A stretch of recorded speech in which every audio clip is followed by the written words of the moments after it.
Hello, ladies and gentlemen. Welcome back to the channel. I hope your day and your week have been going very well so far. College football week 1 is officially here. We have a fantastic slate to kick off the new college football season.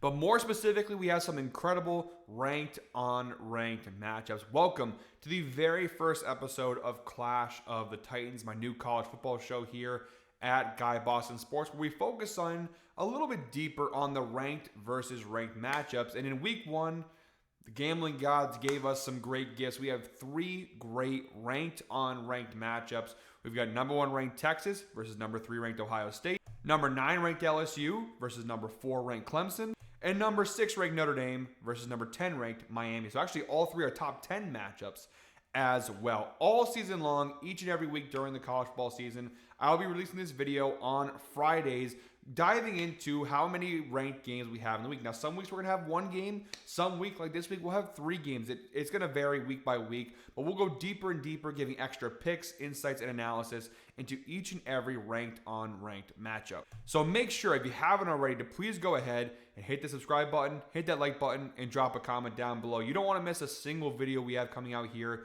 during football season, whether it be NFL or college, between myself, Evan, Trey.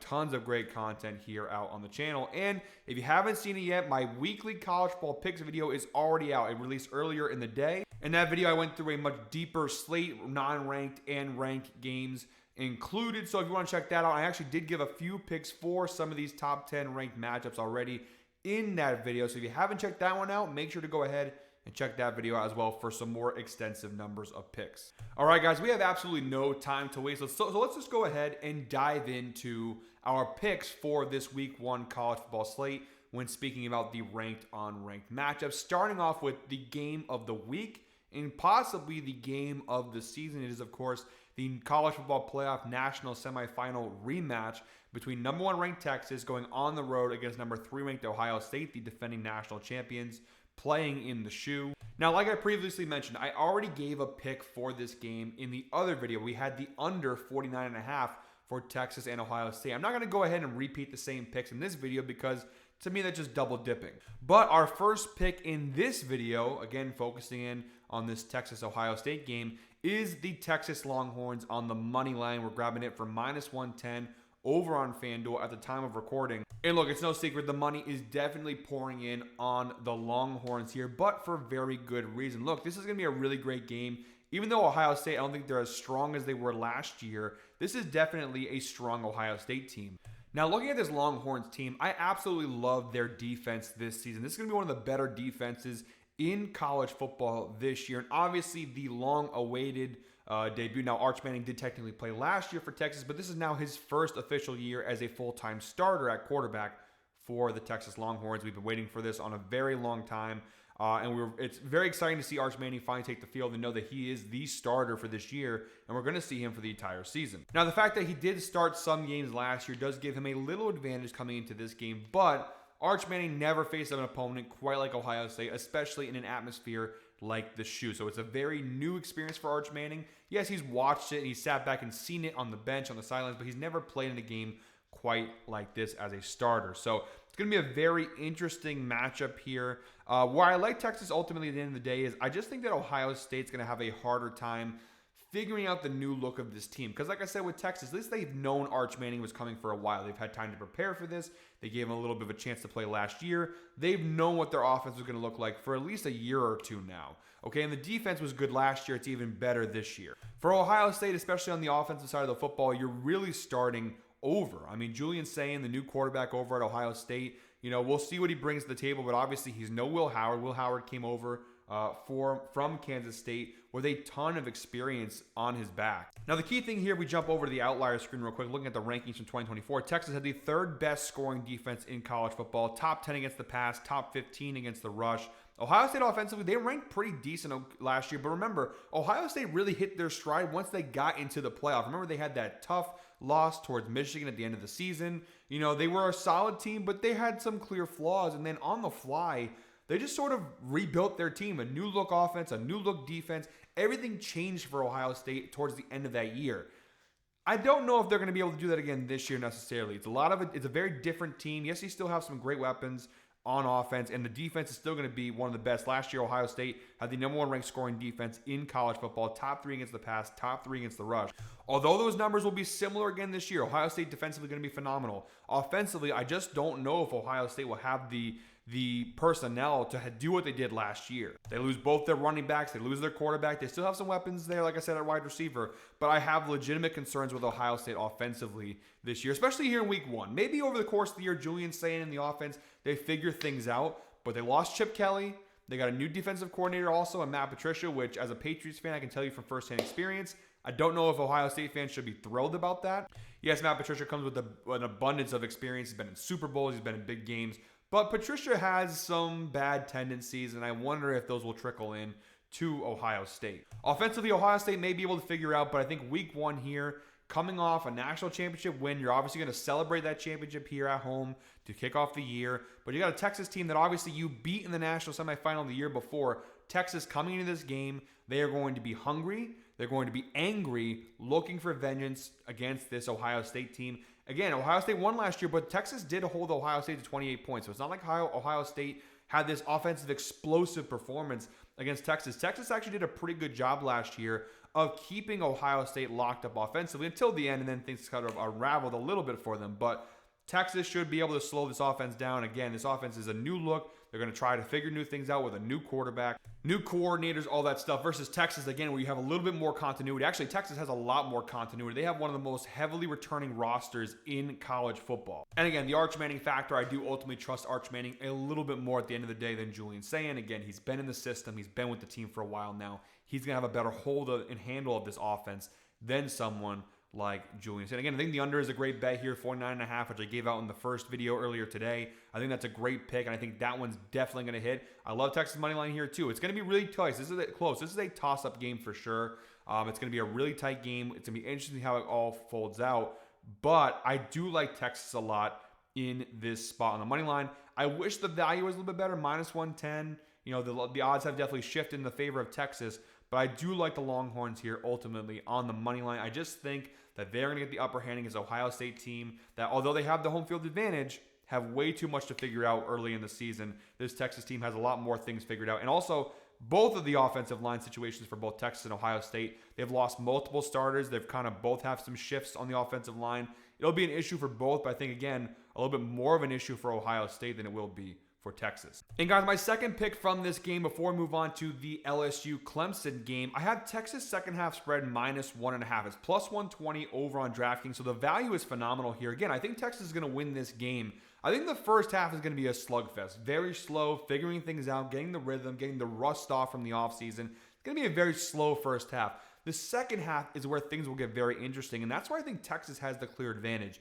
Again, I mentioned Matt Patricia. His adjustments at halftime have never been the best. Look at the Super Bowl versus the Eagles.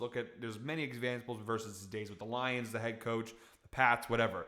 A lot of examples for Matt Patricia in his career that his second half adjustments have not always been great. On the flip side, you have Steve Sarkisian, the head coach of the Texas Longhorns, who is a masterclass when it comes to offensive adjustments at halftime. So, I think the second half, maybe the first half Ohio State goes into halftime with the lead.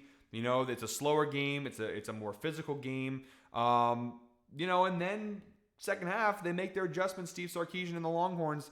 They do some things, and all of a sudden, Texas takes the lead. I think -1.5. All Texas has to do basically is win the scoring in the second half. I think they can do that definitely. I think Texas wins this game. I think they ultimately win the game in the second half. So +120, -1.5 on the second half spread for the Longhorns. I think it's a really, really, really great play. By the way, guys, we just hit the 9-minute mark in today's video. So if you are still watching, please go ahead and comment 9 down below. As always, we appreciate those who watch through each and every single video here on the channel. Put a lot of hard work, so it means a lot when you guys do stick around and watch all the way through. All right, guys, the next game we're looking at here is Clemson LSU, 7:30 p.m. tip-off, or kickoff. This is an NBA kickoff. 9-ranked LSU at number 4 ranked Clemson. Again, in my video earlier, I gave Clemson -3.5 as a pick. My first pick from this game for this video in particular, I'm going Clemson alternate spread -6.5, which I'm grabbing for +116 over on DraftKings. So again, first video I gave Clemson -3.5. This video I'm going to -6.5 on the alternate spread. I like Clemson a lot in this game, as you can tell. Home field advantage. Their offense is going to be phenomenal. And their defense, which wasn't great last year, is going to be one of the best in college football this year. And the returning production rate is insane. Like 78% of their production from last year is returning this year. That's uncommon, very uncommon in today's college football landscape. This is a team that's not going to have any major roster turnover to worry about. They're going to be consistent. They're not going to have to figure out new things and new systems and new quarterbacks and new this and new that. The majority of Clemson is back. The ones that matter are mostly back. That's huge. And having the home field advantage against an LSU team, and I talked about this in the first video, but Brian Kelly and LSU, how can you possibly trust them? Now, look, LSU isn't a bad football team. I don't want to sit here and just shit on LSU. They have a great quarterback. They've got a great team all around. They're top 10 for a reason. They're a legitimate playoff threat this year. My problem is, and maybe it's the Notre Dame bias in me, but Brian Kelly, as a head coach, in these spots typically fails. Whether you look at just the week 1 numbers from him in the past, whether you look at the numbers for him versus ranked teams, specifically top 10 ranked teams, both at Notre Dame and LSU, he's just failed to get the job done here. And LSU, let's go ahead and actually jump into the outlier screen real quick here and take a look at the numbers here. We'll jump over to outlier here. So LSU's defense, I talked about this in the first video. Their defense was definitely better last year, and it definitely was. They were the 59th scoring defense. The previous year when they had Jaden Daniels, this team was like bottom, in like the 90th ranks, the 100th ranks. They were really bad defensively the year before. They definitely improved last year, and they were supposed to improve again this year. The problem ultimately is that even at their improved numbers last year, this was not a great defense, all right? 59th in scoring, 77th against the pass. That's a key note to realize there. 77th against the pass, 51st against the run. Again, they should be a little bit better this year defensively, but I don't think this is a great defensive team. They're improved, but not great. Now, Clemson offense last year, top 20 scoring offense, 15th passing offense. I think they're going to be even better this year offensively as Cade Klubnik enters his senior year at Clemson. I think he and the Clemson offense are going to be dangerous, absolutely dangerous this season. And they've got a pretty decent matchup here. The offensive line's pretty solid for the most part. He's got good weapons. He's obviously, I think, possibly, the best quarterback in college football this year. I know guys like Arch Manning have a case to be made there, but Cade Klubnik has the experience. He has the team around him. Clemson is going to be scary. I think they're a definitive college football playoff team, but beyond that, they're a legitimate national championship contender. They've got a better coaching staff with Sweeney. Just everything to me points to Clemson. Could I be way off here? Absolutely. But I think Clemson is definitely the play in this spot. And for plus 116 to win by a touchdown, I think they can definitely do that here. Again, I think their offense is going to take another jump up in their progression. Their defense is going to be a massive jump up production, one of the best in college football this year. I think LSU, week 1, on the road, Brian Kelly. Again, they're not a bad team by any means, but this is just not the spot they're going to go ahead and get the job done. So I love Clemson here, minus 6.5. Plus 116, again, you can take a minus 3.5, which is their normal line, but I'm going to go alternate line minus 6.5 for plus 116 odds. And following that up with our first player prop. Now, I do want to apologize off the rip. I only have a couple of picks for each of these games. Early in the year, it's going to be a little bit difficult, especially in week 1, because we don't really have a ton of data to go off of. All the information, all the numbers we have are from last season. So as the year goes along, we're going to do more player props. We're going to have more insightful bets in the sense that we're going to show you guys more data. We'll probably do some more team props. We're going light here. It's the early part of the season, so you don't want to go too crazy. But I promise you guys, as the year progresses here on Clash of the Titans, we're going to go even deeper into these games. But again, it's tough early in the year because we don't really have the data to go off of. A lot of the numbers are from the previous season. So for this year, for this video, it's all about kind of going off of the roster moves and what we do know about these teams from past experiences. But I do like for our first player prop of the year, and our only player prop, unfortunately, for this video, we're going Cade Klubnik of the Clemson Tigers over 260.5 passing yards, which is minus 114 over on FanDuel, so pretty good value here. Now, if you look at the overall 2024 numbers for Cade Klubnik, he actually only cashed this over 50% of the time last year. He did average just shy of 260 passing yards per game, so his average was right around where this line is now.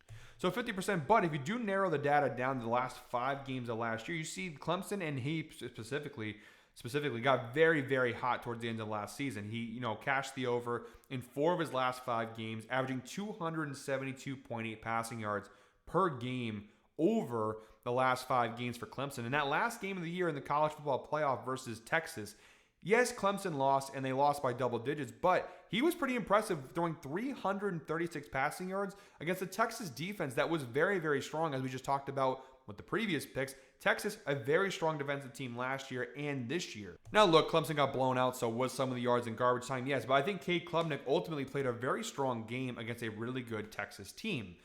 So that's obviously encouraging. He had a very strong finish to the year, averaging over 270 passing yards per game. And like I previously mentioned, this LSU defense last year was 77th against the pass. Although I do expect some improvements there, I don't think this is going to be a top 50 pass defense in the nation. I think Cade Klubnik, especially at home here, should go ahead and cash this over. So it's the only player prop this week. I promise you guys, though, we will have plenty of more player props as the season goes along here. But again, week 1, it's tough. You got a lot of new faces, a lot of new places. Player props a little tough to come by here in week 1. Give us a couple weeks here. We'll get in our player prop groove for sure. But for the first player prop of the year here on Clash of the Titans, I think this is a pretty solid one. All right, guys, we have 2 picks left in this debut episode of Clash of the Titans. We're moving on to Sunday Night Football. Miami, Notre Dame at Miami. So number 6 ranked Notre Dame at number 10 ranked Miami. 7:30 p.m. kickoff.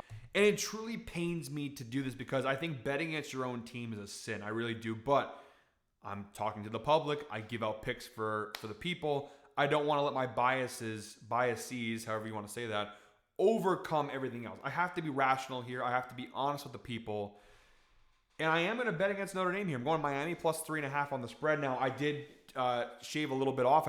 I put it to plus 3.5, which is minus 138 on FanDuel at the time of recording. So I did go ahead and take a little more juice on the play, but for good reason. I think plus 3.5 is a very key number. I think I bet this up to plus 3. Beyond plus 3, I would not bet this. This is going to be a very close game.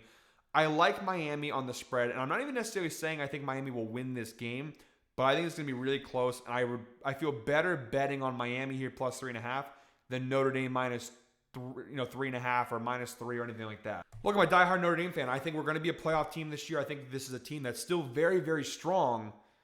But week 1, on the road, very hostile environment in Miami. Obviously, a long history between Notre Dame and Miami. Some notorious games in the past. Miami also going through changes, and our pick that I gave out in the first video was the first half under 23.5, which again, really good play. If you missed that one, go ahead and check out that play in the first video. But ultimately, I just think Notre Dame's going to have a really tough time here with CJ Carr at quarterback. Now, the difference here is that with Miami, yes, they have a new quarterback in Carson Beck, but Carson Beck comes with a lot of experience. He reminds me a lot of your Kyle McCords, your Will Howards, okay? These guys who came from other programs and went to new programs that were better fits for them, and they ended up getting better, okay? That could be Carson Beck at Miami. Even if he's not necessarily better than he was at Georgia, he's coming from Georgia. He played in big-time games in the SEC in a big-time offense and he had some massive performances and played pretty well overall at Georgia. That experience to me, even though, yes, Miami is a new team and a new offense and a new style and a new coach and all these things, Carson Beck comes with experience. Experience that CJ Carr simply does not have. Miami, they were not a great defensive team last year. Actually, we can go ahead back over to the outlier screen. I can show you guys what I'm talking about here. We'll go ahead and switch the screens real quick. Looking at Miami's defense last year. All right, 69th. We'll go ahead and pause for the applause there. 69th scoring defense in college football. Not a great defensive team. They struggled against the pass, 57th against the pass. But their strength last year was against the run. This was a top 20 rushing defense last season. And this year, Miami's rushing defense should be close to where it was last year. Where was Notre Dame's strength running the football? Well, there's the spoiler alert for you. Where was their strength offensively last year? Running the football. This is a top 20 running team in the nation. Where is their strength this year with Jeremiah Love? Running the football. Miami knows this. They know you have an inexperienced young quarterback in CJ Carr who's never started a game in college football. They know where your strengths lie. Miami's game plan, take away the run, force the ball into CJ Carr's hand, go ahead and throw it at us. Now, Notre Dame has a great wide receiver room this year. They've got great weapons all across the field. But for a first game for CJ Carr on the road in Miami, they're going to take the run. They're going to be able to take the run away from Notre Dame, or at least slow them down in the running game. A lot of pressure on CJ Carr. It's going to be tough. I'm not saying Notre Dame's going to lose. I'm not going to come out there and outright say it. But Miami plus 3.5 to me is the smarter play. It's the safer play. And it's the right play to make. I hate to say that, wearing the Play Like a Champion Today shirt, being a Notre Dame fan, of course. But I got to be honest with all my Fighting Irish fans out there. I think we're going to have a great year, but this is a tough first game. Riley Leonard, when he came over last year, he had a tough first game too against A&M, also on the road. But Riley Leonard came from Duke. He came with some game experience. He came with some college football, real college football experience. CJ Carr does not. He's not a transfer. He's a recruit. He's a guy who's been sitting on the bench waiting for his moment. He took it, but it was a tight quarterback battle on camp. He almost barely won it, right? There was conversations if CJ Carr would be the starter or not. The fact that there was a legitimate conversation about who should be the quarterback tells me, it doesn't tell me Carr's a bad quarterback, but it tells me that he may not be ready for a moment quite like Miami. I think he's going to be a good quarterback. I think Miami's going to be a good, I think Miami will be a good team this year, but Notre Dame will be a good team this year. But in this week 1 matchup, I think it's a tough spot for a young quarterback like this. You know, they also, for the other thing for Notre Dame too, is their defense was also their big strength. They lose defensive coordinator Al Golden, who goes to the Bengals. He's now the defensive coordinator in Cincinnati. That's a big loss. We'll see how their defense looks this year with the loss of their DC. Still going to be a very good defense, but again, a lot of changes for Notre Dame very fast. I still like them a lot. Marcus Freeman, he gets the job done in these games, unlike Brian Kelly before him.